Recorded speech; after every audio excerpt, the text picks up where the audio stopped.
4 Stops on the Santa Fe Trail by Sarah Glasscock. Table of Contents. Welcome to the Santa Fe Trail. Page 3. First stop, Council Grove, Kansas. Page 4. Second stop, Bent's Old Fort, Colorado. Page 7. Third stop, Fort Union, New Mexico. Page 9. Final stop, Santa Fe, New Mexico. Page 11. Glossary. Page 14. Welcome to the Santa Fe Trail. Over 200 years ago, wagons loaded with goods traveled on the Santa Fe Trail. On its eastern end, the trail began in Independence, Missouri. It ended 780 miles later in Santa Fe, New Mexico. In the 1800s, the trip took about 8 weeks. Today, people travel at a faster pace between Independence and Santa Fe. A car trip takes about 2 days. If you slow down and look closely, you can spot ruts near the highway. The wheels of thousands of wagons rolling along the Santa Fe Trail made those deep cuts in the ground. Let's visit 4 stops on the Santa Fe Trail. The Santa Fe Trail.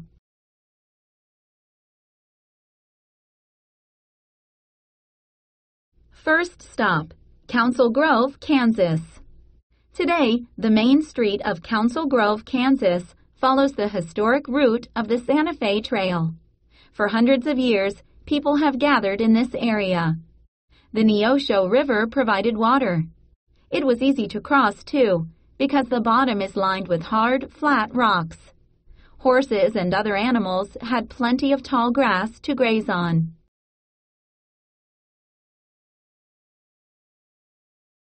Undoubtedly, trees were one of the most important resources around Council Grove. People met in the shade of huge oak trees and used the wood for fuel and shelter. One of the best-known trees in Council Grove is called Council Oak. On August 10, 1825, representatives from the Great and Little Osage Indian Nations and the United States government met underneath this mighty oak. They signed a treaty allowing traders to travel along the Santa Fe Trail through Osage land. And that's why Council Grove has been called the birthplace of the Santa Fe Trail.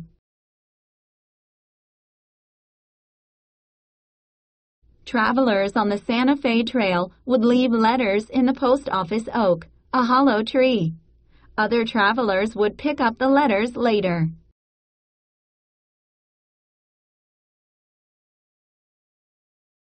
Last Chance might be another good name for Council Grove. The town offered the last chance for people to buy supplies and fix their wagons before heading west on the Santa Fe Trail. Today, you can visit the Last Chance store. It was built in 1857 out of limestone. Probably the only calaboose or jail along the Santa Fe Trail was in Council Grove. You can still visit the wooden early-day calaboose today.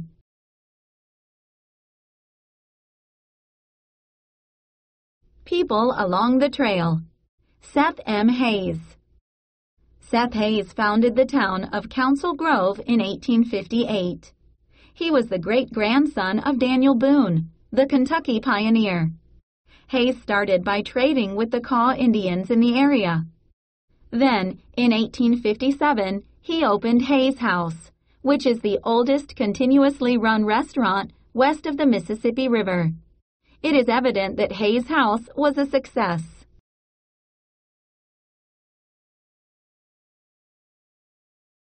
Bent's Old Fort National Historic Site in Colorado has a reconstructed 1840s trading post. Second stop, Bent's Old Fort, Colorado. After leaving Council Grove, travelers on the Santa Fe Trail cross the grassy stretches of the Great Plains. Their next major stop on the trail was Bent's Old Fort in the southeastern corner of Colorado. The snow-covered Rocky Mountains rose in the distance. Some people must have thought the mountain peaks were mirages, but they were real. William and Charles Bent and Cerrone St. Vrain built the fort in 1833.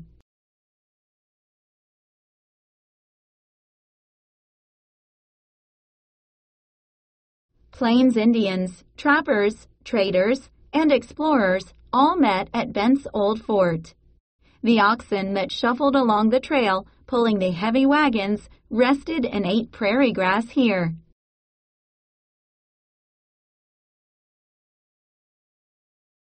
The most important trade at Bent's Old Fort was buffalo robes. The United States and Mexico went to war in 1846. The Army of the West stayed at Bent's Old Fort. Then, in 1849, the fort was destroyed. No one knows what really happened. Greed may have been a factor. Some think that William Bent blew up the fort. He wanted to sell it to the Army, but the Army would not give him enough money.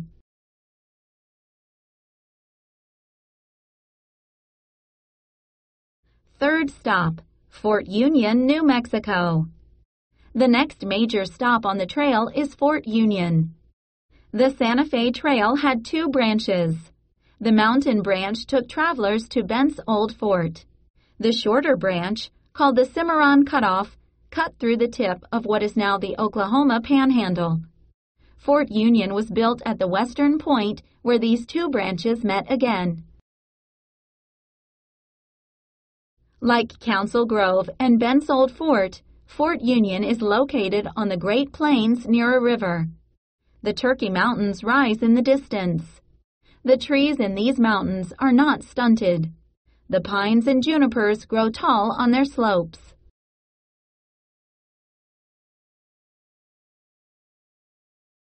Fort Union, New Mexico was a place to get supplies as well as a military post.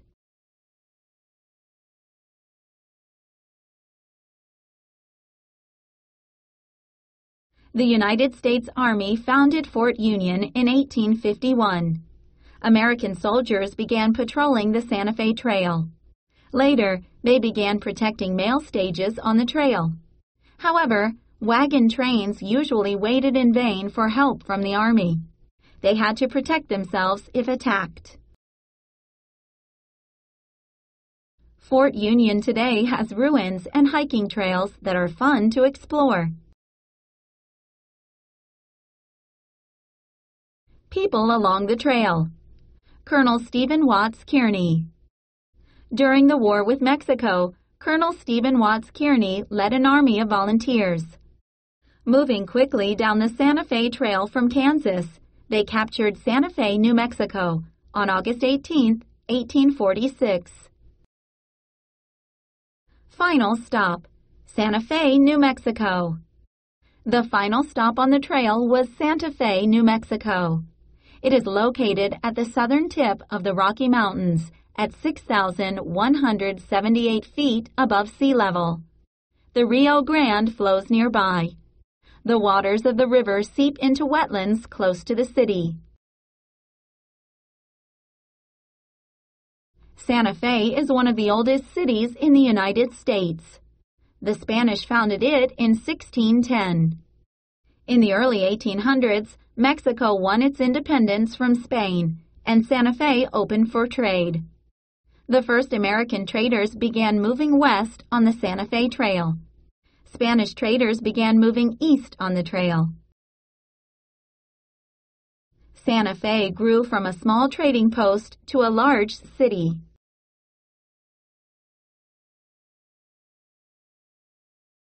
People along the trail. Julia Archibald Holmes. Julia Archibald Holmes and her husband traveled west on the Santa Fe Trail in 1858. Holmes was the first woman known to have climbed to the top of Pikes Peak in Colorado. She said, "Nearly everyone tried to discourage me from attempting it, but I believed that I should succeed." The couple continued on to Santa Fe. There, Julia Archibald Holmes became a writer for a New York newspaper. Traffic on the Santa Fe Trail was heavy until 1880. Then the railroad reached Santa Fe. People could travel by train more quickly than they could by wagon.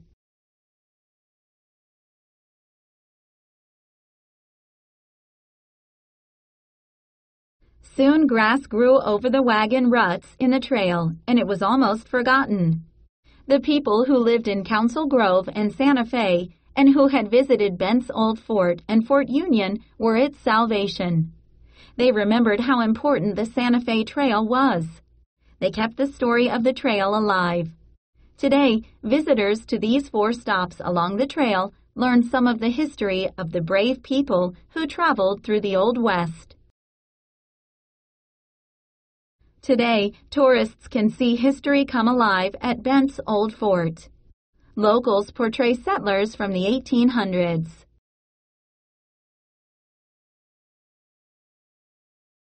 Glossary. Fort, a strong building that can be defended against attacks by an enemy. Great Plains, the large grassland area of central North America. Panhandle, a narrow strip of land sticking out from a larger, broader area, as in Texas and Oklahoma. Prairie, flat or rolling land covered with grass and having few or no trees. Representative, a person chosen to speak or act for others. Resource, the wealth of a country. Trader, a person who buys and sells things as a business. Trapper, a person who traps wild animals for their fur. Treaty, a formal agreement between groups or countries. Responding. Target vocabulary. Word builder. Think of some animals that shuffle. When might a person shuffle? Make a chart listing things that shuffle. In the first column, tell what shuffles. In the second column, list why the animal or person shuffles. Copy this chart and add more words. Write about it. Text to self. Write a paragraph that describes oxen pulling a heavy load along the Santa Fe Trail. Visualize it. Tell what the oxen look like, what they are pulling, and why it is hard work for them. Use words from your chart in your writing.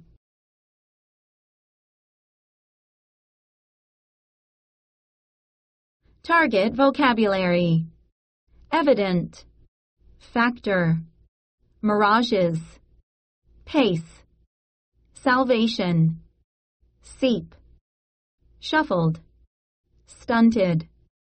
Undoubtedly. Vain. Target strategy. Visualize. Use text details to form pictures in your mind of what you are reading. Word teaser. This vocabulary word is a homophone. It sounds just like another word but has a different meaning and spelling. One word tells which way the wind is blowing. What is the other word?